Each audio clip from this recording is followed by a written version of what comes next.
স্বাধীনতা স্বাধীনতা স্লোগান দিতে দিতে এরা নিজেরাই নিজেদের কারাগারের ভিতরে পড়তেছে, নিজেরাই নিজেদের কারাগারের আসামি, নিজেরাই নিজেদের বন্দি তলায় পড়তেছে, বন্দিশালায় পড়ে যাচ্ছে। এই জন্য আল্লাহ বলে, দুনিয়ার মানুষ, তুমি যদি স্বাধীনতা চাও, তুমি যদি স্বাধীনতা লাভ করতে চাও, তাহলে আমি আল্লাহর দিকে তুমি ঝুঁকে পড়ো। ইয়া আইয়ুহান নাস উবুদু রাব্বাকুমুল্লাযী খালাকাকুম ওয়াল্লাযীনা মিন ক্বাবলিকুম লাআল্লাকুম তাত্তাকুন। আমরা কার দাস? কথা বলেন। সুবুদু, আব্দ শব্দের অর্থ হলো দাস। কি বলেন তো? আব্দ শব্দ ব্যবহার করেছেন আল্লাহ তার নবীদের উপরে, আব্দ শব্দ ব্যবহার করেছেন আল্লাহ তার মনোনীত কিছু বান্দাদেরকে। কথা ঠিক কিনা? আশহাদু আল্লা ইলাহা ইল্লাল্লাহু ওয়া আশহাদু আন্না মুহাম্মাদান আবদুহু ওয়া রাসূলুহু। আল্লাহ আব্দ শব্দ ব্যবহার করেছেন। আব্দ সকলেই হতে পারে না। আব্দ হওয়ার জন্য তার বিশেষ কিছু গুণ লাগে। খিজির আলাইহিস সালাম আব্দ ছিলেন। কি ছিলেন? লোকমান আব্দ ছিলেন, নবীরা আব্দ ছিলেন, আমার রাসূলও আব্দ ছিলেন। কারণ আব্দ হওয়ার জন্য তার বিশেষ কিছু গুণ লাগে। এক নাম্বার গুণ হলো দাস। কি বলেন? দাস এবং কর্মচারী এবং চাকরের মধ্যে পার্থক্য কি? কর্মচারী নির্দিষ্ট একটা সময়ের জন্য শ্রম দেয়, নির্দিষ্ট একটা সময়ের জন্য মালিকের কাছে বিক্রি হয়ে যায়। বোঝেন নাই কথাটা? রাগ করবেন নাকি? নির্দিষ্ট সময়ের জন্য মালিকের কাছে বিক্রি হয়ে যায়। যেমন একজন মানুষ যদি অফিসের মধ্যে কাজ করে, 8টায় ঢুকতে হয়, 5টায় বাইরে হতে হয়, এই 8টা থেকে 5টার ভিতরে এই মানুষটার ব্যক্তি স্বাধীনতা নাই? আছে নাকি? পেশাব করতে গেলেও বলে যেতে হয়, আধা ঘন্টা 10 মিনিটের জন্য একটা সিঙ্গারা খাইতে বাইরে হলো গেট পাস নিতে হয়। আছে না নাই? ওই 10টা মিনিটও মালিকের কাছ থেকে অনুমতি নিয়ে বাইরে হতে হয়। এই জন্য তাকে বলা হয় কর্মচারী। আর আব্দ হলো কারা? দাস হলো কারা? যার সকাল থেকে নিয়ে শুরু করে সন্ধ্যা পর্যন্ত, সন্ধ্যা থেকে নিয়ে শুরু করে সকাল পর্যন্ত পুরা 24 ঘন্টা সময়টা যে মানুষটা কোনো মানুষের কাছে বিক্রি হয়ে যায় তাকেই বলে দাস। যে মানুষটা আল্লাহর কাছে আল্লাহর জন্য মনোনীত হয়ে যায়, আমার আল্লাহ তাকে আব্দুহু ব্যবহার করেছে। চাকর আর দাস পার্থক্য কি? চাকর একটা নির্দিষ্ট সময়ের জন্য বিক্রি, আর দাস পুরো 24 ঘন্টার জন্যই কি নিজেকে সঁপে দিয়েছে, পুরো 24 ঘন্টার জন্য। আগের জামানার ইতিহাসগুলো দেখবেন, দাসী কিন্তু দাস কিন্তু না, পুরো সময়টার জন্য তাকে কি মালিকের নিয়ন্ত্রণে থাকতে হতো। বান্দা চাকর নয়, বান্দা বান্দা হলো দাস। বান্দা কি? বান্দা হলো দাস, বান্দা চাকর নয়। কোন মানুষ যদি দাস হতে পারে আল্লাহর, কোন মানুষ যদি বান্দা আল্লাহর জন্য নিজেকে সঁপে দিতে পারে, আল্লাহ বলেন ইল্লা আসহাবাল ইয়ামিন। জোরে ইল্লা আসহাবাল ইয়ামিন। কোন মানুষ যদি আল্লাহর জন্য নিজেকে সঁপে দিতে পারে, নিজেকে দিয়ে দিতে পারে, আল্লাহ বলেন ইল্লা আসহাবাল ইয়ামিন, ডান হাতে আমি আল্লাহ তার জন্য জান্নাতের সার্টিফিকেট ধরে দেব। সোজা কথা। এরপরে রব্বুল আলামিন সূরা মুদ্দাথিরের 38-39 নম্বর আয়াতে এই কথা বললেন, এরপরে আল্লাহ 40 নম্বর আয়াতে বলেন ফি জান্নাতি ইয়াতাসাআলুন। ডান হাতে যারা আমলনামা পাবে, ডান হাতে যারা জান্নাতের সার্টিফিকেট পাবে, ওই মানুষগুলোকে আমি আমার আল্লাহ তাআলা জান্নাতে দেব। শুরু হয়েছে, নাজিল হয়েছে কি দিয়ে বলেন? ইকরা। কি দিয়ে? কোরআনুল কারীমের নাজিলের প্রথম আয়াত কি বলেন? ইকরা। সূরা আলাস প্রথম 5 লাইন, 5টি আয়াত। শুরু ইকরা। কোরআন নাজিলের শেষ অধ্যায়, শেষ আয়াতটা কি? কোরআন নাজিলের শেষ আয়াত। তাহলে শুরু হলো কি দিয়ে? জোরে বলেন, সকলে বলেন ইকরা।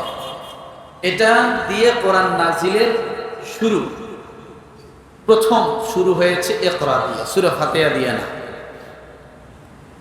আর শেষ হয়েছে সূরাতুল বাকারার 281 নম্বর আয়াত দিয়ে কোরআন নাজিল সমাপ্তি করেছে।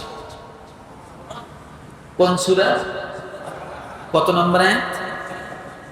সূরা বাকারার 281তম নম্বর আয়াতটি দিয়ে কোরআন নাজিল সমাপ্তি হয়েছে।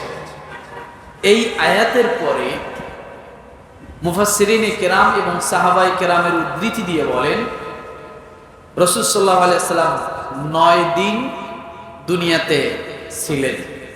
কয়দিন?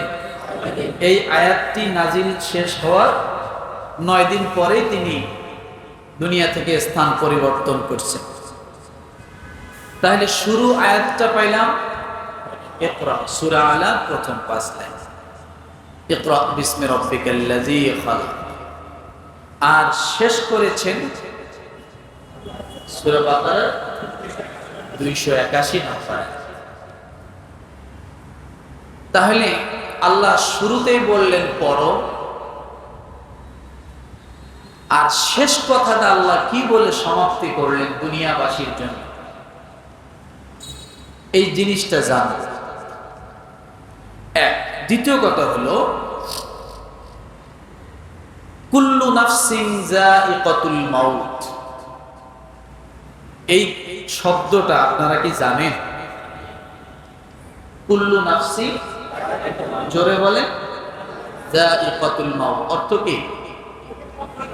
প্রত্যেক প্রাণীকে মৃত্যুর স্বাদ গ্রহণ করতে হবে, অর্থাৎ মৃত্যুবরণ করতে হবে। আল্লাহ তাআলা এই কুল্লু নাফসিন দিয়ে অনেকগুলো আয়াত নিয়ে আসছে। তার মধ্যে সূরা বাকারার 281 নম্বর আয়াতেও কুল্লু নাফসিন এই শব্দটা আছে। কিন্তু আমি এই আলোচনাটা নিয়ে আসার পিছনে কারণ, যে আল্লাহ বলছেন কুল্লু নাফসিন যায়িকাতুল মাউত, মানুষ মহাসত্য, এটা একেবারে চিরন্ত সত্য। পৃথিবীতে যা সৃষ্টি হয়েছে তাই মৃত্যুবরণ করবে। কিন্তু এই কথাটার পাশাপাশি আল্লাহ এই কুল্লু নাফসিন আল্লাহ কেন ব্যবহার করছেন, কোন কোন জায়গায় আল্লাহ ব্যবহার করলেন, এটা ব্যবহার করে মানুষকে আল্লাহ কি মেসেজ দিতে চাচ্ছেন, কি বুঝাইতে চাচ্ছেন। এই জন্য আমি সূরা মুদ্দাসসিরের 38 নম্বর আয়াতেও আছে কুল্লু নাফসিন বিমা কাসাবাত রহিন। আমার আলোচনার মূল আয়াত ছিল এটা, ছোট্ট আয়াত, কুল্লু নাফসিন বিমা কাসাবাত রহিন। আল্লাহ যে ছোট ছোট কথাগুলো দিয়ে মানুষকে কি বুঝাচ্ছে,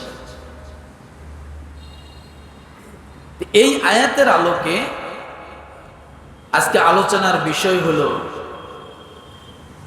মানুষ নিজেই কারাগার সৃষ্টি করে নিজেই তার কারাগারে বন্দী। বলেন তো কি বলছি? মানুষ নিজেই কারাগার তৈরি করে সেই কারাগারে নিজেই বন্দী। আলোচনার বিষয় হলো এটা। মানুষ নিজেই কারাগার তৈরি করে নিজেই সেই কারাগারে কি বন্দী। মনে থাকবে? আল্লাহ পাক রব্বুল আলামিন বলেন, واتقوا يوما ترجعون فيه إلى الله ثم توفى كل نفس ما كسبت وهم لا يظلمون। যে আয়াতটা শুনলেন, এটা কোরআনুল কারীমের শেষ নাজিলকৃত আয়াত। এটা দিয়ে আল্লাহ সমাপ্তি করছেন। সুবহানাল্লাহ। রব্বুল আলামিন এই শেষ সমাপ্তির আয়াতে কি বোঝাতে চাচ্ছেন? দুনিয়াবাসীর জন্য সমাপ্তি ঘোষণা করলেন যে আয়াতটা দিয়া। ওই আয়াত দিয়ে আল্লাহ কোরআন নাজিল সমাপ্তি করলেন, রাসূলের মুজিজা শেষ করলেন, দুনিয়াবাসীর জন্য রহমতের সমাপ্তি শেষ করে দিলেন। রব্বুল আলামিন ডাক দিয়ে বলেন, তোমরা সেই দিনকে ভয় করো।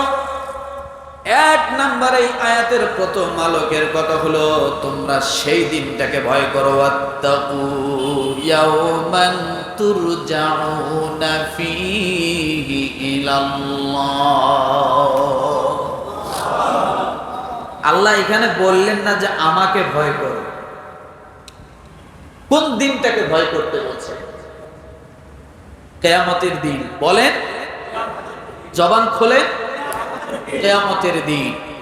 ওয়াত্তাকু ইয়াওমান তুরজাউনা ফীহি ইলাল্লাহ। তোমরা ওই দিনটাকে ভয় করো। এক ভয়ের কথা আসছে এই আয়াতে, যখন তোমরা সকলে আল্লাহর কাছে ফিরে যাবে। যখন আমরা সকলে আল্লাহর কাছে ফিরে যাব, সেই দিনটাকে আল্লাহ ভয় করতে বললেন। সুম্মা তুওয়াফা, অতঃপর প্রত্যেক ব্যক্তি পরিপূর্ণরূপে তার প্রাপ্য দেওয়া হবে।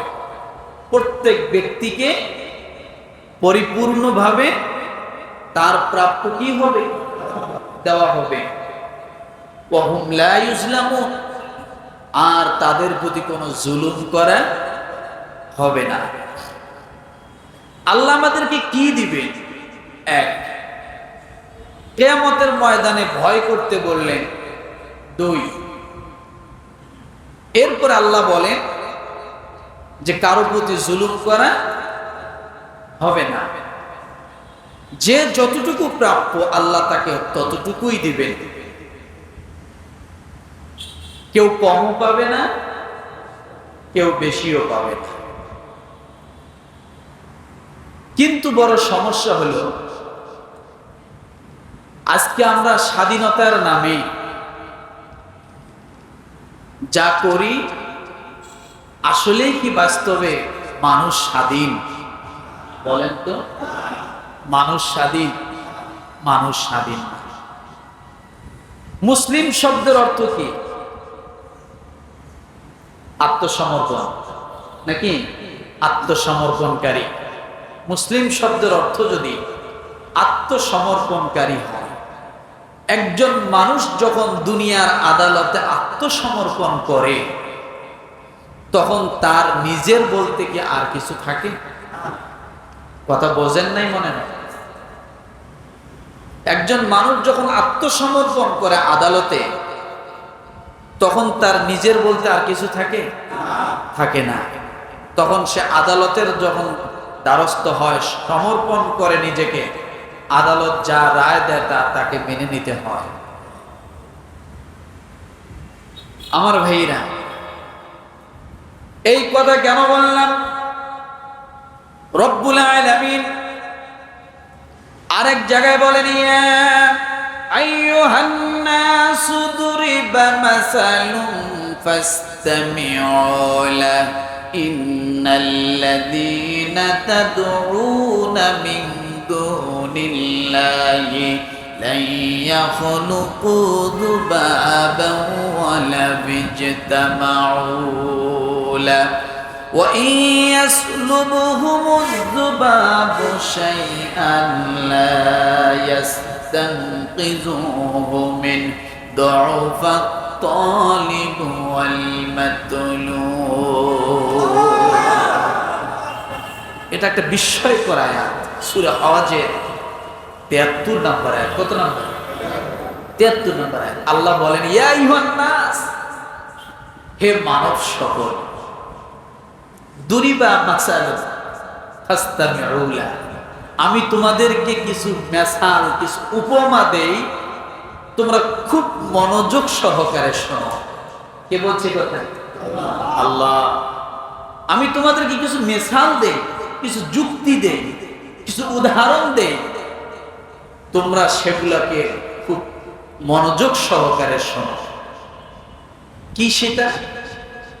ইন্নাল্লাযীনা তাদউনা মিন দুনিল্লাহি লা ইয়াখলুকু যুবাবান ওয়ালা বিজতামাউ লা, তোমরা আল্লাহকে বাদ দিয়ে যাদেরকে তোমরা ডাকো, আল্লাহকে বাদ দিয়ে যাদের পিছনে তোমরা ছোট, আল্লাহ বিধানকে বিধানগুলি দেখায়া যাদের পিছনে দৌড়াও, তারা একটি মাছিও সৃষ্টি করতে পারে না। কি সৃষ্টি করতে পারে না? একটি মাছিও সৃষ্টি করতে পারে না। একটি মাছিও তারা তাড়াইতে পারে না। আল্লাহ মাছির উপমা কেন দিলেন? কোরআনের মধ্যে মাছির কথা আছে, কারণ মাছি যদি আপনার চোখের সামনে কোনো খাবারের উপরে পড়ে আপনার বিরক্ত লাগে। মাছি বড় ক্রিটিক্যাল এক প্রাণী। মাছি মানুষকে বিরক্ত করে সবচাইতে বেশি। কথা বোঝেন? ছোট্ট একটা প্রাণী নাকের মধ্যে পড়ে ঘুম ভেঙে যায়, কপালে পড়ে ঘুম ভেঙে যায়, খাবারে পড়লে মানুষের খাবারটা নষ্ট করে দেয়। আছে না নাই? আল্লাহ বলেন এমন একটা মাছিও দুনিয়ার মানুষ কেন? তোমরা যাদেরকে আমি আল্লাহ ছাড়া ডাকো, যাদের পিছনে দৌড়াও, তারা একটা মাছিও কোনোদিন সৃষ্টি করতে পারে না। পারে? আলোচনার পয়েন্টগুলো বুঝবেন, তারা পারে না। ও দুনিয়ার মানুষ, যারা ওই মূর্তিগুলোর সামনে, মানুষ নামের মূর্তিগুলোকে যারা খোদা মনে করে, বলবেন হুজুর মানুষ নামের মূর্তি আবার কেমন করে হলো? যখন যে দলের লিডার বড় হয়, ক্ষমতা পায়, তখন ওই দলের মূর্তি খোদা সেজে যায়। কি সেজে যায়? খোদা সেজে যায়। আপনার আব্বা যদি, জন্মদাতা পিতা যদি একটা কথা বলে সেটা মানে না, কিন্তু দলের নেতা যদি একটা কথা বলে সেটা কখনো বাদ দেয় না।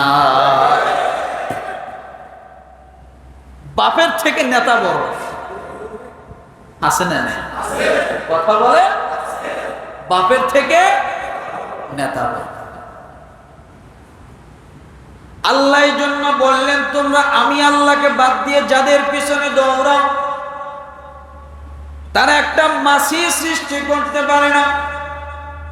আপনি মাছির কথাটা আলাদা রাখেন।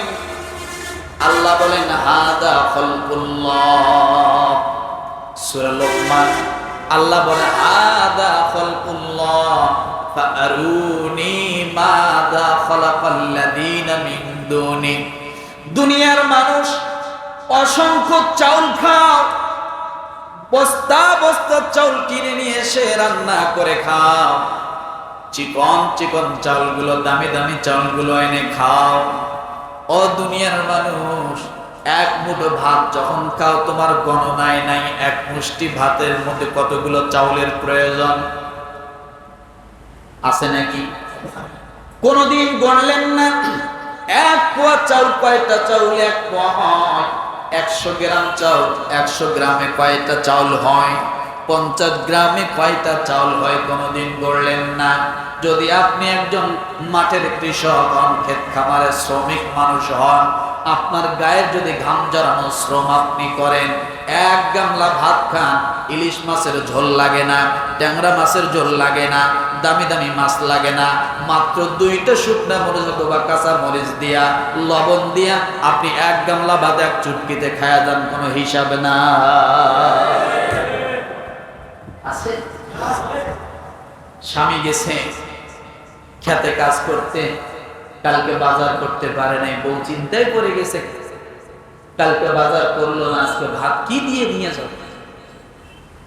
ওই 2টা 3টা মনে করেন কাঁঠালের বিচি আছে, এক জায়গায় চিপে ফালায় রাখছি, 2টা কাঁঠালের বিচি নিয়ে আসলো, ভাজি করলো খোলার ভিতরে, এরপরে 2টা শুকনা মরিচ ভাজলো, ভাজে ওই কাঁচা মরিচ, ওই কাঁঠালের বিচি আর শুকনা মরিচ, এক গামলা ভাত।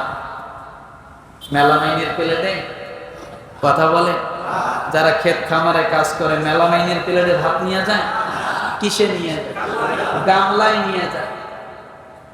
লঙ্গি দিয়ে পেঁচায়া, গামছা দিয়ে পেঁচায় গামলায় নিচ্ছে, হাতে একটা জগ, 2টা কাঁঠালের বিচি, 2টা শুকনা মরিচ, পাশে একটু লবণ নিয়ে ওই ক্ষেতের মধ্যে গেছি, যায়া স্বামীকে ডাক দিয়ে বলছে, বসো, ভাত কয়টা খায়া নাও। কেদা সেদা মাখা, পুরো শরীর কেদায় ভরা, তারপরও আল্লাহর বান্দা ওই আইলের মধ্যে বসে ওখানে এক গামলা ভাত 3 মিনিটে খাবার খায়া, বিশাল এক দেব। তাও কি আপনি গেলাসে পানি খান, উনি গেলাসে খায় না, জগ পুরেটাই মুখে, ঢক ঢক করে পানি খায়া আল্লাহ শুকরিয়া আদায় করি। বউকে বলতেছে, যাও এগুলা নিয়ে আর একটু কাজ আছে, এটি শেষ করি তারপরে যাই। বিশ্বাস করেন, কোনো গ্যাস্ট্রিক নাই, কোনো ট্রাবল নাই, কোনো ঝামেলা নেই, রুচির কোনোই কমতি নেই, বরঞ্চ সুরুচি। কথা বলছেন। আর আমরা রুচির জন্য ওষুধ খাইতে খাইতে শেষ, এরপরে মনে করেন গ্যাস্ট্রিকের ওষুধ খাইতে খাইতে শেষ। আছে না? ও মুসলমান, কেন এই কথা বললাম? আল্লাহ পাক রব্বুল আলামিন ডাক দিয়ে বলে, দুনিয়ার মানুষ, আমি আল্লাহকে বাদ দিয়া যাদের পিছনে তুমি দৌড়াও, ওই মানুষগুলো কিছুই সৃষ্টি করতে পারে না। অসংখ্য চাউল খাইলাম, 25 কেজি চাউলের বস্তা 10 দিনে সাবার হয়ে যায়, 15 দিনে সাবার হয়ে যায়। কতগুলো জীবনের চাউল খেলে একটা দিন তুমি গণলা না। একটা চাউল তুমি হাতের মধ্যে নাও নিয়া, তুমি যদি একটা বার ভাবো, এই চাউলটা কোথায় তৈরি হয়েছে, এই চাউলটা কোন ক্ষেতের চাউল, আমার সামনে চলে আসছে আমার খাদ্যের জন্য। আল্লাহ বলেন, দুনিয়ার মানুষ অনেক কিছু তৈরি করতে পারবে, চাউলের মতো চাউল তৈরি করতে পারবে, সেটা হলো প্লাস্টিকের, কিন্তু আমি আল্লাহ যে ধান গাছ থেকে চাউলটা বাহির করলাম, তাম দুনিয়ার সমস্ত বিজ্ঞানের মাথাগুলো যদি একত্রিত করা হয়, একজন বৈজ্ঞানিকের মাথায় যদি তার মগজগুলো ঢুকিয়ে দেওয়া হয়, দিয়ে যদি বলা হয়, বৈজ্ঞানিক, অনেক বড় বিজ্ঞানী তুমি হয়ে গেছো, তামাম দুনিয়ার সমস্ত বিজ্ঞানের মগজগুলো তোমার মাথায় ঢুকিয়ে দেওয়া হয়েছে, তুমি মাত্র আল্লাহ যেভাবে একটা চাউল বানায়, ওই রকম একটা চাউল বানায় দুনিয়ার মানুষের সামনে দেখাও, দুনিয়া ধ্বংস হয়ে যাবে, মানুষ শেষ হয়ে যাবে। একটা চাউল বানানোর ক্ষমতা দুনিয়ার কোনো মানুষের না। হাযা খালকুল্লাহ আরুনি মাযা খালাকাল্লাযীনা মিন দুনি। অসংখ্য মুশরিক দাউল খেলা বান্দা, আল্লাহ বলে, দুনিয়ার মানুষ রে, আমি আল্লাহ যে পদ্ধতিতে, আমি আল্লাহ যে মুশরিক ডাউলটা বানাইলাম, দুনিয়ার কোন মানব বিজ্ঞান আর বৈজ্ঞানিক মিলিয়া ওই পদ্ধতিতে মুশরিক ডাউল বানাতে পারবে না। দুনিয়ার মানুষ আঙ্গুর ফল বানায়, দামি দামি প্রাইভেট কারের সামনে ড্রাইভারের সামনে আঙ্গুর ফলের জোগাড়া লড়ে, কিন্তু ড্রাইভারের খিদা লেগেছে। কোনদিন ড্রাইভার ওই আঙ্গুরের জোবা থেকে একটা আঙ্গুর ছিঁড়ে খাইতে পারে না, দেখায় যা। কথা ঠিক কিনা? কিন্তু আল্লাহর বানানো আঙ্গুর যদি দুনিয়ার জমিনের কোন ড্রাইভারের সামনে থাকতো, ক্ষুধা লাগতো, একটা করে ছিলতো আর খাইতো, গাড়ি চালাইতো। কথা ঠিক কিনা? আল্লাহ বলেন হাযা খালকুল্লাহ, আমি আল্লাহ এত কিছু বানাইলাম, তারপর আমি আল্লাহকে ভুলিয়া তুমি তোমার স্বাধীনতার জন্য তুমি ব্যস্ত হয়ে গেছো। কিন্তু দুনিয়ার মানুষ কখনো স্বাধীন হতে পারবে না। আমি স্বাধীনতা দিয়ে দুনিয়ার মানুষকে সৃষ্টি করি নাই। এক জায়গায় স্বাধীন হবে, আর এক জায়গায় বন্দী হয়ে যাবে। কি হয়ে যাবে? এক জায়গায় স্বাধীন হবে, আর এক জায়গায় বন্দী হবে। এই জন্য আল্লাহ বলেন ওয়াত্তাকু ইয়াওমান তুরজাউনা ফীহি ইলাল্লাহ সুম্মা তুওয়াফফা কুল্লু নাফসিম মা কাসাবাত ওয়া হুম লা ইউজলামুন। আমরা স্বাধীন? কথা বলেন। আমরা স্বাধীন না। স্বাধীনতা কোথায় আছে বলেন? রব্বুল আলামিন তাকে বান্দারা স্বাধীনতা স্বাধীনতা স্লোগান দিতে দিতে এরা নিজেরাই নিজেদের কারাগারের ভিতরে পড়তেছে, নিজেরাই নিজেদের কারাগারের আসামি, নিজেরাই নিজেদের বন্দি তলায় পড়তেছে, বন্দিশালায় পড়ে যাচ্ছে। এই জন্য আল্লাহ বলে দুনিয়ার মানুষ, তুমি যদি স্বাধীনতা চাও, তুমি যদি স্বাধীনতা লাভ করতে চাও, তাহলে আমি আল্লাহর দিকে তুমি ঝুঁকে পড়ো।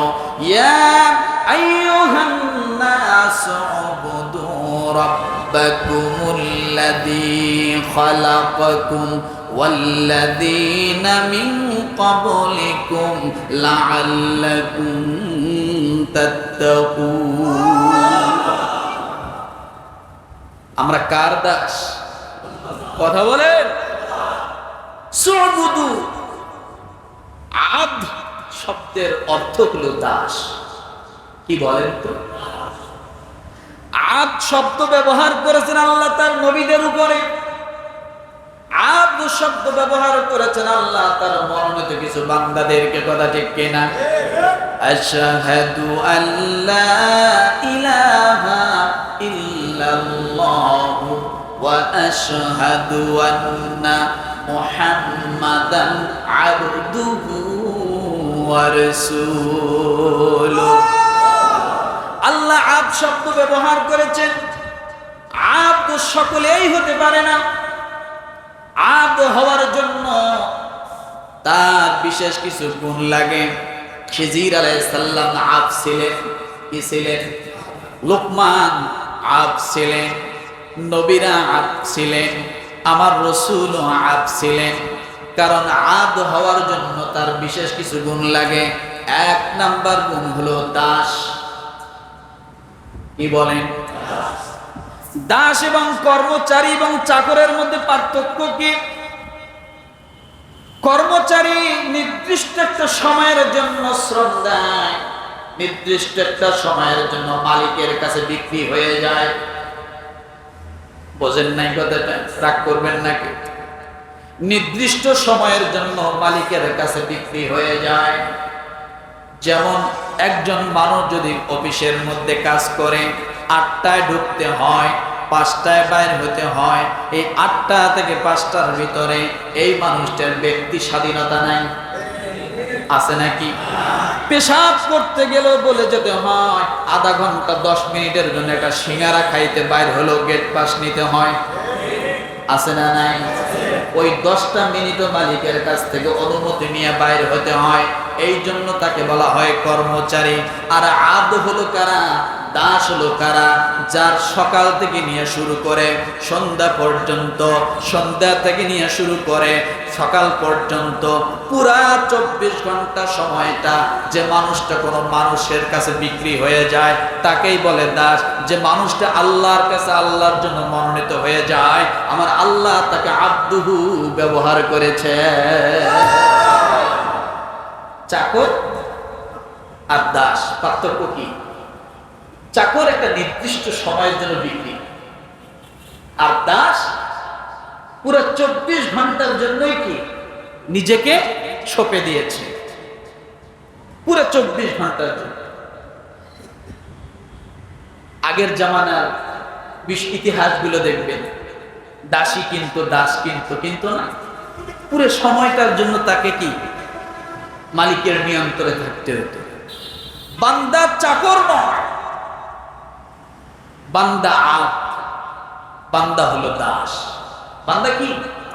বান্দা হলো দাস, বান্দা চাকর নয়। কোন মানুষ যদি দাস হতে পারে আল্লাহর, কোন মানুষ যদি বান্দা আল্লাহর জন্য নিজেকে সঁপে দিতে পারে, আল্লাহ বলেন ইল্লা আসহাবাল ইয়ামিন। জোরে ইল্লা আসহাবাল ইয়ামিন। কোন মানুষ যদি আল্লাহর জন্য নিজেকে সঁপে দিতে পারে, নিজেকে দিয়ে দিতে পারে, আল্লাহ বলেন ইল্লা আসহাবাল ইয়ামিন, ডান হাতে আমি আল্লাহ তার জন্য জান্নাতের সার্টিফিকেট ধরে দেব। সোজা কথা। এরপরে রব্বুল আলামিন সূরা মুদ্দাথিরের 38-39 নম্বর আয়াতে এই কথা বললেন।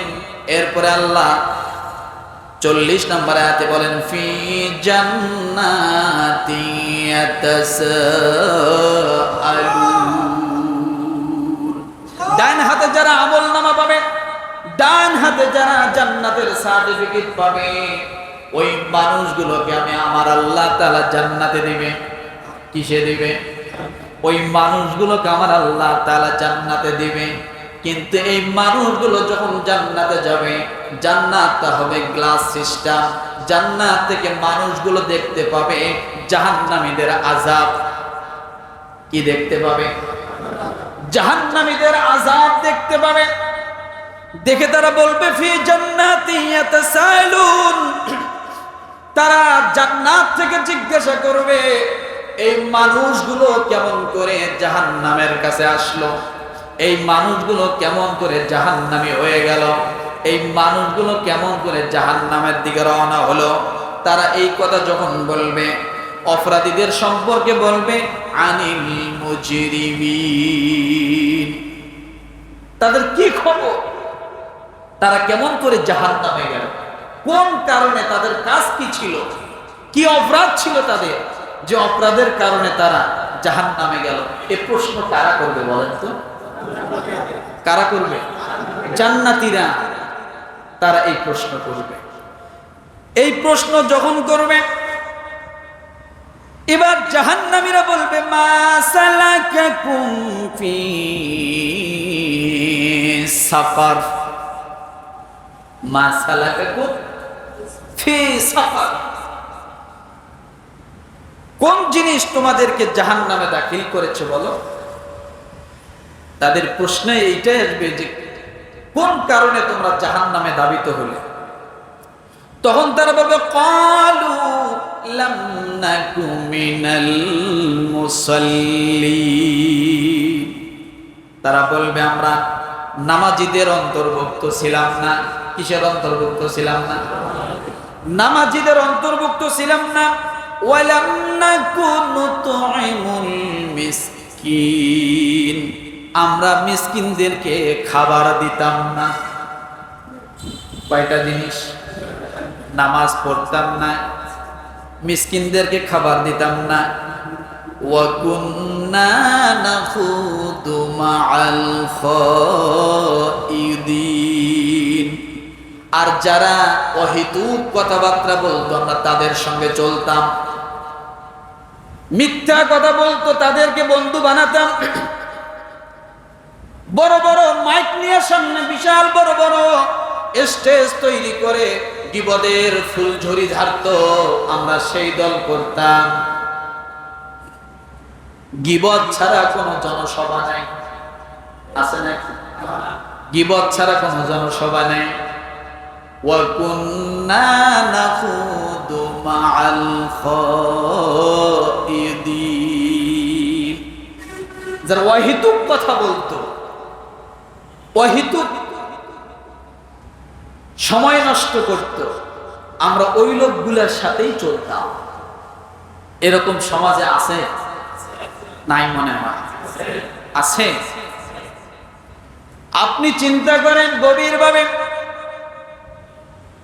কোন লোকগুলোর সঙ্গে আপনি চলেন যারা এখন মোবাইলটাকে জুয়ার আসর বানাইছে। কথা ঠিক কিনা? আমি বলেছিলাম দুনিয়ার মানুষ কখনো স্বাধীন হতে পারে না। তারা যতই স্বাধীনতা বলুক না কেন, স্বাধীনতা নাই। যে ব্যক্তি মদ পান করে, মদ খাইতে দেরি হলে তাকে নিজেকে তাড়া করে মদ খাওয়ার জন্য। কথা ঠিক কিনা? এই মদের নেশায় তাকে তা বারবার তাড়া করে, কোথায় মদ পাওয়া যাবে, কোথায় মদ পাওয়া যাবে। মদের জন্য ব্যক্তি বেকুল হয়ে যায়, পাগল হয়ে যায়। কথা ঠিক না? তাহলে মদের কাছে ওই ব্যক্তিটা বন্দী হয়ে গেছে, মদের কাছে ব্যক্তিটা বন্দী, মদ ছাড়া চলতে পারে না। তার মানে মদ ছাড়া সে স্বাধীন নয়। এরপরে ওই মানুষটার যদি একজন মানুষ গাঁজা সেবন করে, গাঁজা সেবন করতে করতে যখন অনেক বড় পর্যায়ে চলে যায়, ওই মানুষটা তখন গাঁজা ছাড়া থাকতে পারে না। আছে না নাই? তাহলে গাঁজার কাছে মানুষটা বন্দী হয়ে গেছে। মানুষটা কি স্বাধীনতা থাকলো? মানুষটার স্বাধীনতা নাই। মোট কথা, নেশার জগতে যারা ঢুকেছে, নেশা তাকে বারবার তাড়া করে, কিন্তু নেশার কাছে মানুষটা বন্দী হয়ে গেছে। নেশা ছাড়া সে কিছুতেই বাঁচতে পারে না। কথা ঠিক না? নেশার কাছে বন্দী হয়ে গেছে, এই মানুষটা নেশার কাছে স্বাধীন নয়। এইভাবে আপনি যদি সময়ের দিকে তাকান, অহেতুক সময় যারা নষ্ট করে মোবাইলের মধ্যে বিভিন্ন জুয়া খেলে, দেখবেন জুয়া খেলা ছাড়া ব্যক্তির সময় কাটে না। আছে না নাই? জুয়া খেলা ছাড়া ব্যক্তির সময় কাটে না। ওই ব্যক্তি সময়ের কাছে বন্দী হয়ে গেছে। এই গেল সময়ের কথা, মদের কথা, জুয়ার কথা। বেশি দূরে যেতে হবে না, আপনার হাতের যে মোবাইলটা আছে, মানুষ এত অসহায় হয়ে গেছে দেখেন, মোবাইলের মধ্যে মাত্র 1 ঘন্টা যদি নেট কানেকশন না থাকে, মনে হয় তামাম দুনিয়া অচল হয়ে যায়। নেটের কাছে মানুষ বন্দী, ইন্টারনেটের কাছে কি মানুষ কি বন্দী হয়ে গেছে। আপনি স্বাধীনতা আছে? এখন এমন একটা কাজ করতেছেন, এই মুহূর্তে নেট নাই, মাথা খারাপ হবে কি? মাথা খারাপ হবে না? সাধারণ নাটক দেখে বা বিভিন্ন কিছু যখন তারা দেখে, নেট যদি না থাকে রাগ হবে না? অনেকে মোবাইল আসার দেয়, কারেন্ট যাওয়ার সময় পাইল না। আছে না নাই? মানুষটা ইন্টারনেটের কাছে বন্দী হয়ে গেছে, স্বাধীন নয়। 1 ঘন্টা ইন্টারনেট না থাকলে ওই মানুষটা অচল। ইন্টারনেট তাকে কবজা করে নিছে না? এক সময় কারেন্ট ছিল না, কোনো সমস্যা ছিল না, হাত পাকার কদর ছিল। মানুষ গ্রামে গঞ্জে তেল কূপে ব্যবহার করত, হাত পাকা ব্যবহার করত। এখন কারেন্ট যদি আধা ঘন্টা না থাকে, মনে হয় দেশটা অচল হয়ে যায়। কারেন্টের কাছে মানুষ বন্দী। কারেন্টের কাছে মানুষ কি স্বাধীনতা আছে? কথা বলে, আপনি কোথাও না কোথাও কারো না কারো কাছে বন্দী। বুঝতে হবে। এই জন্য রব্বুল আলামিন ওই সূরা হজের 73 নম্বর আয়াতে আল্লাহ বলেন, তোমরা যাদের পিছনে দৌড়াও তারাও দুর্বল, যারা দৌড়ায় তারাও হলো দুর্বল। দুউফা তালিব ওয়াল মাতলুব। যারা দৌড়ায় তারা কি দুর্বল, যে জিনিসের পিছনে দৌড়ায় তারাও কি দুর্বল, তারাও দুর্বল। একটা বিষয় মনে করেন, একটা গার্মেন্টস আছে, একটা মিল ইন্ডাস্ট্রিজ আছে, বিশাল বড় ব্যবসা আছে। সে ওই ব্যবসার পিছনে মানুষটা দৌড়ায়, কিন্তু যে দৌড়াচ্ছে সে কি কথা বলে দুর্বল। এখন যে ব্যবসার পিছনে দৌড়াচ্ছে ওই ব্যবসাটাও কোনো এক সময় দুর্বল। ব্যবসায় লস খায় না, লস খায়, সেটাও দুর্বল। রব্বুল আলামিন এই জন্য বলেন তোমরা দুর্বলের পিছনে দৌড়াও, যে জিনিসের পিছনে দৌড়াও সেটাও দুর্বল, যারা দৌড়ে তারাও দুর্বল, কিন্তু তোমরা সবলের পিছনে দৌড়াও না। আপনি যদি প্রশ্ন করেন আল্লাহ সবলের পিছনে দৌড়াবো কেমনে, আল্লাহ বলেন ইয়া আইয়ুহান নাসু উবুদু রাব্বাকুমুল্লাযী খালাকাকুম, যে আল্লাহ তোমাকে সৃষ্টি করেছে, তোমার উপকরণগুলো সৃষ্টি করেছে, তোমার যা দরকার তা সৃষ্টি করেছে, ওই আল্লাহর ইবাদত করো। ওই আল্লাহর ইবাদত যদি তুমি করতে পারো তুমি কখনোই দুর্বল হবে না, তুমি হবা সবল।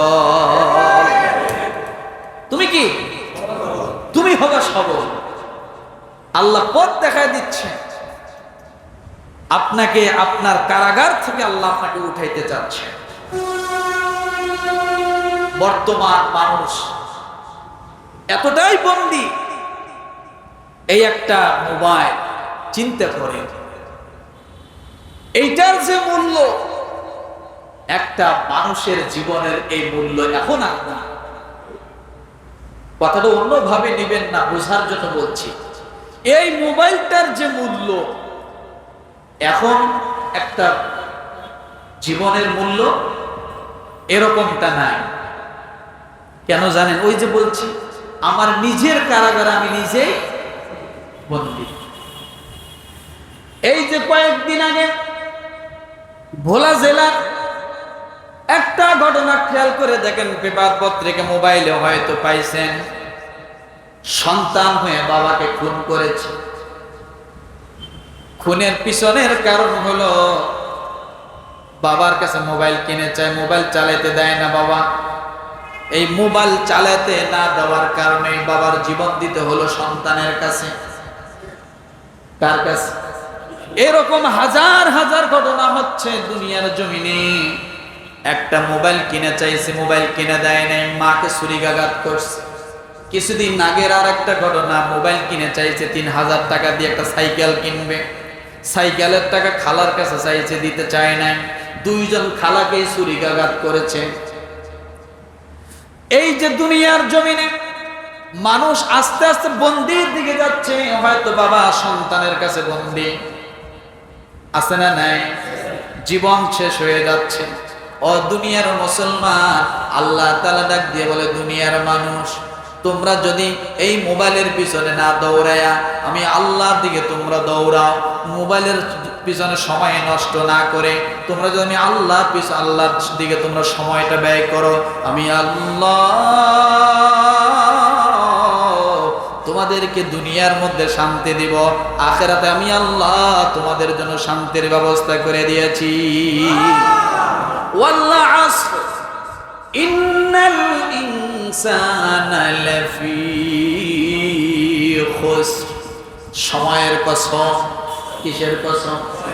আল্লাহ বলেন সময়ের কসম। এই সূরাটা পারেন না? জোরে বলেন। আল্লাহ বলেন সময়ের কসম, অথবা আসরের সময়ের কসম। ইন্নাল ইনসানা লাফি খুসর। দুনিয়ার মানুষগুলো ক্ষতির ভিতরে আছে। কিসের ভিতরে আছে? দুনিয়ার মানুষগুলো ক্ষতির ভিতরে আছে, কিন্তু কোন মানুষগুলো ক্ষতির ভিতরে নাই? ইল্লাল্লাযীনা আমানু, যারা ঈমান এনেছে, ওয়া আমিলুস সালিহাত, যারা আমলে সালেহ করে, ওয়া তাওয়াসাউ বিল হক, যারা সত্যের দিকে মানুষকে আহ্বান করে, ওয়া তাওয়াসাউ বিস সবর, এবং যারা সবর করে। এই দুই শ্রেণী, আর ঈমানদার আর আমলদার, এই চার শ্রেণীর মানুষ তারা কখনো ক্ষতিগ্রস্ত না। তারা কি না? তারা কখনো ক্ষতিগ্রস্ত না। এই জন্য দুনিয়ার মানুষ, আল্লাহ তাআলা ডাক দিয়ে বলে দুনিয়ার মানুষ কোনোদিন স্বাধীন হতে পারবে না। আমি আল্লাহ এক একটা মানুষকে, ৩.৫ হাত বডির একটা মানুষকে, তরতাজা একটা জীবনকে, এত বড় শক্তিশালী একটা মানুষকে আমি আল্লাহ মাত্র একটা দাঁতের কাছে মানুষটাকে বন্দী বানায় দিয়েছি। কি করে দিছে? একটা দাঁতের কাছে 3.5 হাত বডি বন্দি। বিশ্বাস হয়? ঘুমাইতেছি, বোঝেন নাই মনে হয়? একটা দাঁতের কাছে 3.5 হাত বডির মানুষটা বন্দি। প্রধানমন্ত্রী বন্দী হয়ে যায়, রাষ্ট্রপতি বন্দী হয়ে যায়, এরিয়েল শারন, টনি ব্লেয়ার বন্দী হয়ে যায়। ইসরায়েলের বর্তমান এই নেতানিয়াহু এত বড় ক্ষমতাধর, এত বড় ক্ষমতা দেখাচ্ছে, সেও বন্দী হয়ে যায়। আল্লাহ বলে একটা দাঁতের মধ্যে যদি ছোট্ট একটু ব্যথা আমি দাঁতের গোড়ায় দিয়ে দেই, পুরা মানুষটা দাঁতের ব্যথায় কাইট হয়ে যায়। আছে না নাই? দাঁতের কাছে মানুষ বন্দী, কানের কাছে পুরো বডিটা বন্দী। একজন মানুষ ভালো শুনেছিল, এই মানুষটা হঠাৎ যদি শুনতে না পারে, মানুষটা বেকুল হয়ে যায়। কান ভো ভো করে কেন, কানে শুনতেছি না কেন, ডাক্তারের কাছে যাবে, পেরেশানি হয়ে যায়। হুজুরের কাছে যায়, ঝাড়ফুঁক নিতে হবে, পরীক্ষা নিরীক্ষা করতে হবে। তাহলে একটা কানের কাছে মানুষটা বন্দী, কান ছাড়া মানুষ চলতে পারে না। আল্লাহ বলেন দুনিয়ার মানুষ, আমি সেই কানটা আমি আল্লাহ তো দিছি, কানের কাজ বন্ধ হয়েছে তাই তুমি দৌড়াও। আর যে আল্লাহ কানটা দিল তার দিকে তুমি একটা বার ধাবিত হলে না, একটা বার তুমি সেজদা দিলা না, একবার জবান থেকে কানের দিকে তাকায় বললা না আলহামদুলিল্লাহি রাব্বিল আলামিন।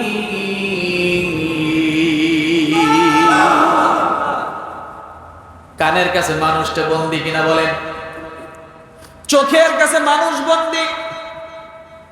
চোখে দেখতেছিল, হঠাৎ চোখে ঝাপসা দেখে, ডাক্তার শুরু হয়ে গেল, পেরেশানি শুরু হয়ে গেল। ঝাপসা দেখি কেন, ঝাপসা দেখি কেন? আল্লাহ বলে দুনিয়ার মানুষ সব ঠিক আছে, হাতের জায়গায় হাত আছে, পায়ের জায়গায় পা আছে, মুখের জায়গায় মুখ আছে, সব ঠিক আছে। চোখের মধ্যে শুধু একটু আবরণ ফালাই দিয়েছি। তুমি পুরা মানুষটা কত দুর্বল, একটু তাকায়া দেখো। তোমার হাঁটতে সমস্যা, খাইতে সমস্যা, পড়তে সমস্যা, দেখতে সমস্যা, কিছুই ভালো লাগে না, সারাদিন পেরেশানি, চোখে ঝাপসা দেখি। চোখ আছে, কি দেখে? একটু ঝাপসা দেখে, তাই সমস্যা। রব্বুল আলামিন এইভাবে মানুষকে এইভাবে বুঝাচ্ছেন। এই পেটের জন্য দুনিয়ার মানুষ কত কামায়, কত রোজগার, কত দালান, কত কোঠা, কত বিল্ডিং, কত মারামারি, কত রাহাজানি, কত খুনাখুনি, মাত্র পেটটুকের জন্য। কিসের জন্য? কথা বলেন, পেটের জন্য। পেট যদি থাকে, তারপরে যদি ক্ষুধা না থাকে তাহলে কোনো সমস্যা নাই। কিন্তু ক্ষুধার জন্য তামাম দুনিয়া মানুষ চুরি চামারি পর্যন্ত করে। মাত্র ক্ষুধার কাছে মানুষ বন্দী। আল্লাহ বলে দুনিয়ার মানুষ, তুমি পুরা মানুষটা আছো, ক্ষুধা যদি তোমার না থাকে, তোমার শরীর থাকবে না। হাড় হাড্ডি কল কবজা বল বেয়ারিং যা আছে সব তোমার দেখা যাবে। শুধু ক্ষুধা যদি না থাকে, কি না থাকে, ক্ষুধা লাগাটা কত বড় নেয়ামত একবার ভাবেন তো। সব নেয়ামত এক সাইডে রাখেন, ক্ষুধা যে লাগে, এই লাগাটা কত বড় নেয়ামত। অনেকেই ফার্মেসিতে যান, যায় বলেন ভাই খিদেই লাগে, খাইতেই পারি না। আছে না? নাই? খিদেটা কত বড় নেয়ামত। যদি খিদে লাগে আপনি সুস্থ, যদি আপনার ক্ষুধা না লাগে আপনি অসুস্থ। কথা বোঝেন নাই? ক্ষুধা না লাগলে, ক্ষুধা লাগলে সুস্থ। ক্ষুধা লাগলে মানুষ ডাক্তারের কাছে যায় না, ক্ষুধা না লাগলেই মানুষ ডাক্তারের কাছে যায়। এই ক্ষুধাটা, এই লাগাটা কত নিয়ামত আপনি একটাবার ভাবে।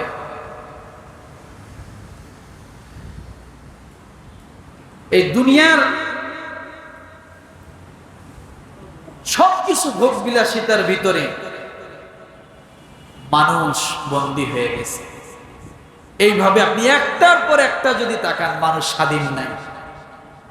বিবাহ করার আগে এক পর্যায়ে চলছে, বিবাহ যখন করেছেন আপনার ঘরে 7 থানার ওসি উপস্থিত, 1 থানার ওসি না, কথা বোঝেন নাই মনে হয়, 7 থানার ওসি উপস্থিত। আপনি ডাইনে গেলেও সেটা জবাবদিহিতা আছে, বামে গেলেও জবাবদিহিতা আছে, সামনে তাকাইলেও জবাবদিহিতা আছে, আছে না নাই? অফিস থেকে বাসায় দেরিতে একটু ফিরলেই সেটারও জবাবদিহিতা আছে, অফিস যাইতে একটু লেট হলে সেটারও সমস্যা আছে, আছে না? স্বাধীনতা আছে। আল্লাহ বলে আমি স্বাধীনতা দেইনি। স্বাধীনতা যদি পেতে চাও, আল্লাহ বলে একমাত্র স্বাধীনতা পাইতে হলে আমার পথে আসতে হবে। দুনিয়ার কোন জিনিসে স্বাধীনতা নেই, দুনিয়ার কোন জিনিসে স্বাধীনতা নেই। একদল মানুষ 17 বছর মনে যা চাইছে তাই করেছে, আর একদল মানুষ শুধু জেলখানা গেছে আর আসছে, গেছে আর আসছে, ছিল না? বোঝার জন্য কথাটা বলছি। এখন এই 17 বছর পর ওই মানুষগুলো এখন জেলখানা যাচ্ছে আর আসতেছে, আর যে মানুষগুলো এতদিন জেলখানা গেছে আসছে এরা এখন স্বাধীনতা লাভ করতেছে। এখন এরা মনে করতেছে যে আমরা কি স্বাধীনতা পাইছি। এখন মানুষকে মশার মাছি মনে হইতেছে, কথা বোঝেন? তো আল্লাহ তাআলা এভাবেই বুঝাতে চাচ্ছেন, মানুষ কিছুদিনের জন্য আমি রশি ছেড়ে দেই, যখন সময় হবে আমি তো রশি টান দিব। কে রশি টান দিব? এইভাবেই কিছুদিন ছাড়া, কিছুদিন ধরা, কিছুদিন ছাড়া, কিছুদিন ধরা, লাস্ট পর্যায়ে যায় আল্লাহ এমন ধরা ধরবে, কুল্লু নাফসিন যায়িকাতুল মাউত। এই কথাটা বাস্তব যেদিন হয়ে যাবে, আপনি আর জীবিত থাকবেন না, আপনার মৃত্যুর কথা শোনার সঙ্গে সঙ্গে মানুষ করবে ইন্না লিল্লাহি ওয়া ইন্না ইলাইহি রাজিউন। এভাবেই দুনিয়া। আপনি যদি বলেন যে আজকের দিনটা আমি খুব সুখে কাটাবো, আপনি একজন মানুষ দাঁড়ায় বলেন যে আমি আজকের দিনটা সূর্য ওঠা থেকে নিয়ে শুরু করে সূর্য ডোবা পর্যন্ত আমি পুরো দিনটা একটা সুখে কাটাবো, আপনি এরকম ভাবে প্রস্তুতি নিয়ে সুন্দর আজকের দিনটা কাটানোর জন্য গেলেন, সম্ভব হবে? সম্ভব হবে? বেশি কিছু লাগবে না, ওই পল্লী বিদ্যুৎ অফিস থেকে শুধু সুইচটা অফ করে দিবে যে আজকে 8টা থেকে 5টা পর্যন্ত কারেন্ট থাকবে। সুখ থাকবে নাকি? সুখ খালি গা শরীর দিয়ে বায়া পড়বে, পড়বে না? শেষ আপনার চাওয়া সুখ। তাহলে আপনি স্বাধীনতা কোথায় আছে? স্বাধীনতা সবকিছু ব্যবস্থা করলেন, জেনারেটরের ব্যবস্থা করলেন, আইপিএস, সৌরবিদ্যুৎ সব ব্যবস্থা করে বললেন যে আজকে আমি একেবারেই কি করব? সুখে কাটাবো। এখন আপনি তো মোবাইল টেপা অভ্যাস আছে, মোবাইল সবকিছু কাছে নিয়ে মোবাইলে ভালো করে চার্জ দিয়ে একবারে বসে গেছে। হঠাৎ করে খবর আসলো যে সারাদিন নেট থাকবে না, সব আয়োজন আছে, নেট নাই। আপনি একটু হলেও বেজার হবেন, খারাপ লাগবে, লাগবে কি লাগবে? আজকে নেট নাই, আজকে তাহলে একটা নেটের কাছে মানুষ অসহায়, বিদ্যুতের কাছে মানুষ অসহায়, কথা ঠিক না? আল্লাহ তাআলা ডাক দিয়ে বলে দুনিয়ার মানুষ, এই কথাগুলো বোঝানোর উদ্দেশ্য হলো এইটাই যে এই দুনিয়া আসলে মন চাই জিন্দেগি না, আপনাকে যে আল্লাহর দিকে ফিরে যেতে হবে এই কথাটা মাথায় রাখতেই হবে। কি রাখতে হবে বলেন? এই কথাটা মাথায় রাখতেই হবে। এই জন্য রব্বুল আলামিন কুরআনুল কারীমের সবশেষ আয়াতটা স্মরণ করায় দিয়ে জানায় দিচ্ছেন, ওয়াত্তাকু ইয়াওমান তুরজাউনা ফীহি ইলাল্লাহ সুম্মা তুওয়াফা কুল্লু নাফসিম মা কাসাবাত ওয়া হুম লা ইউজলামুন। আল্লাহ এই কথাটাই স্মরণ করে দিচ্ছেন, দুনিয়ার মানুষ, কোরআন নাজিলের সমাপ্তি করলাম আমি আল্লাহ, কিন্তু শেষ যে আয়াতটা, এটা তোমাদের জন্য চিরস্মরণীয় হয়ে রাখার জন্য আমি আল্লাহ বলে দিচ্ছি, তোমরা সেই দিনকে ভয় করো। আখিরাতের ভয় যদি কারো থাকে, তাহলে দুনিয়ার কোনো ভয় তার জন্য ভয় না। একটা কথা মনে রাখবেন, আখিরাতের ভয় যদি কারো কাছে থাকে, দুনিয়ার কোনো ভয় তার কাছে ভয় না। আর আখিরাতের ভয় যদি কারো না থাকে, দুনিয়ার সব ভয় তাকে চেপে বসবে। এটা আমার কথা না, রব্বুল আলামিনের কথাই। আল্লাহ বলেন লিইলাফি কুরাইশ ইলাফিহিম রিহলাতাশ শিতাই ওয়াস-সাইফ ফালইয়াবুদু, বলেন সকলে বলেন, ফালইয়াবুদু রাব্ব হাযাল বাইত। আল্লাহ বলেন, ও দুনিয়ার মানুষ, তোমরা যদি আমি আল্লাহর দিকে মুখ ফেরাইতে পারো, আমি আল্লাহর যদি ইবাদত করতে পারো, আমি আল্লাহর দিকে তোমরা যদি ফিরে আসতে পারো, ফালইয়াবুদু রাব্ব হাযাল বাইত, ওই ঘরের মালিকের নিকট যদি তোমরা আসতে পারো, ওই ঘরের মালিকের দিকে তোমরা যদি মুখটা ফিরাইতে পারো, আমি আল্লাহ ডাক দিয়ে তোমাদেরকে ঘোষণা করলাম, আমি ওয়াদা করে দিচ্ছি, ফালইয়াবুদু রাব্ব হাযাল বাইত আল্লাযী আত'আমাহুম মিন জু', তোমাদের জন্য ক্ষুধা থাকবে না, আমি আল্লাহ তোমাদের রিজিকের ব্যবস্থা করে দেব, রিজিক বরাদ্দ করে দেব, আমি আল্লাহ তোমাদের জন্য ক্ষুধা রাখবো না, ক্ষুধা নিবারণের জন্য যা যা দরকার আমি আল্লাহ সব তোমাদেরকে দিব। ওয়া আমানাহুম মিন খাউফ, দুনিয়ার কোনো ভয় তোমাদের জন্য থাকবে না, আখিরাতেও তোমাদের কোনো ভয় থাকবে না, আমি আল্লাহ তোমাদেরকে দুনিয়ার জমিন থেকে নিয়ে আমি আল্লাহ তোমাদের আখিরাতের জন্য পুরা রাস্তা জান্নাতময় সফল কাম বানায়া দিব। শর্ত আল্লাহর একটা, আমার দিকে ধাবিত হও, আমার দিকে ফেরো, তাহলে তোমাদের ক্ষুধা থাকবে না, অর্থাৎ রিজিক যা দরকার আল্লাহ সাপ্লাই দিতে থাকবে। কিভাবে দিবে এটা আপনার কল্পনায় আসবে না, কল্পনায় আসবে না। দরকার কপালটা জমিনে ঠেক দেওয়া, আপনি কপালটা জমিনে ঠেক দেন, আল্লাহ আপনার জন্য রিজিক সাপ্লাই দিবে। আপনি কপালটা জমিনে ঠেক দেন, আল্লাহ তাআলা আপনার ভয় ভীতি সব কি করবে, দূর করে দিবে। আপনি কপালটা যদি ঠেক দিতে পারেন, আপনি যদি নামাজ সঠিকভাবে পড়তে পারেন, আর ইবাদত বলতে যা বোঝায়, এক কথায় আল্লাহর দিকে যদি আপনি রুজু হতে পারেন, সেটা পারিবারিক দিক থেকে হোক, সমাজের দিক থেকে হোক, রাষ্ট্রের দিক থেকে হোক, যে দিক থেকে হোক না কেন, আপনি যদি আল্লাহর দিকে রুজু হতে পারেন, আপনি যদি আল্লাহর পথে চলতে পারেন, আমার আল্লাহ ডাক দিয়ে বলে, বান্দারে আমি তোমাদেরকে জমিনের খেলাফত দান করব। কি দান করব? খেলাফত দান করব। শুধু তাই নয়, আমি আল্লাহ তোমাদের জন্য জান্নাতের ফয়সালা করে দেব।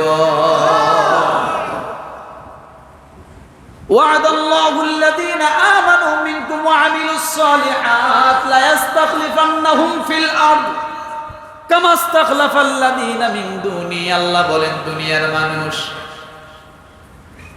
ঈমান যদি আনতে পারো, আমলে সালেহ যদি করতে পারো, লা ইস্তাখলিফান্নাহুম ফিল আরদ, জমিনের খেলাফত আমি আল্লাহ তোমাদেরকে দান করব।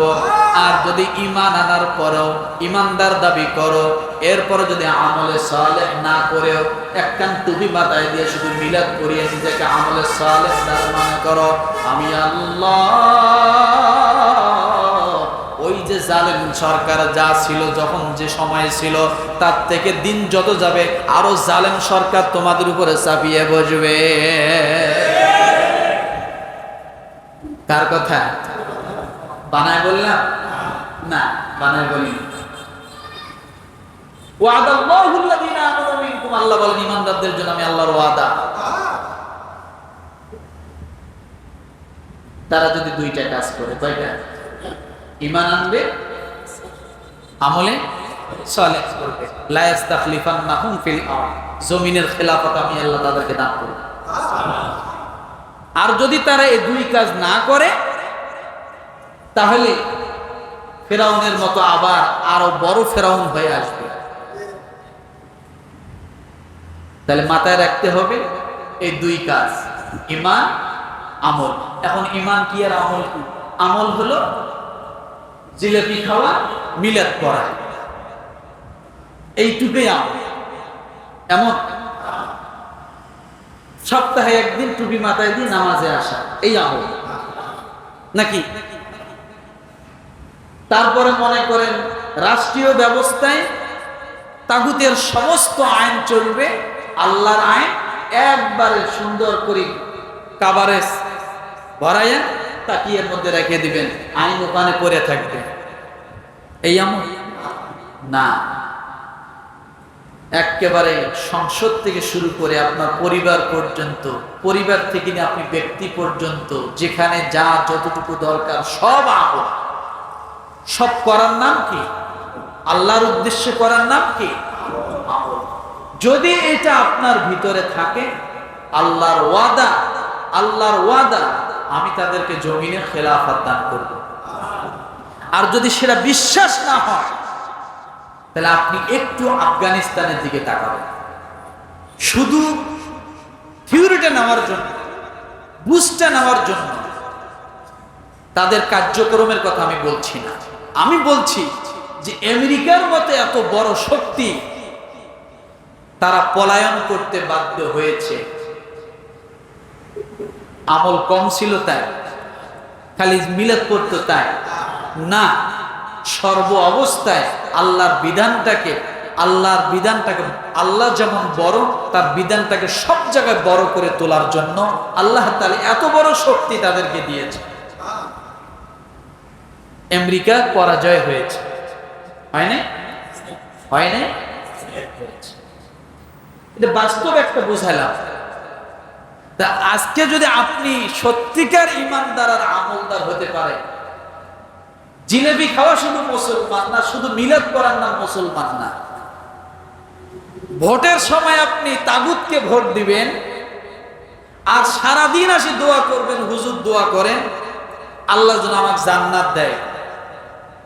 আমার মতো 14 নম্বর সলিমুদ্দিন, আমার মতো হাজারো হুজুর যদি আপনার জন্য দোয়া করে, ভোটটা দিয়েছিলেন এক জায়গায় আর দোয়া চাইতেছেন, হবে?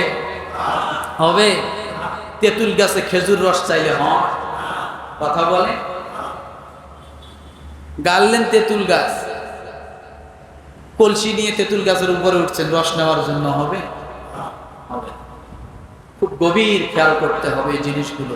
আল্লাহ কোন কথা বলছেন যে তোমরা কিয়ামতের ময়দানটাকে ভয় করো? এই দুনিয়া দুনিয়া না, এই দুনিয়া দুনিয়া না, এটার একদিন শেষ আছে। তোমাদেরকে আমার সামনে আসতে হবে। সেদিন এই যে ছিলটা কোথায় মারছো, এটারও একটা জবাবদিহিতা থাকতে হবে, এটারও জবাবদিহিতা আছে,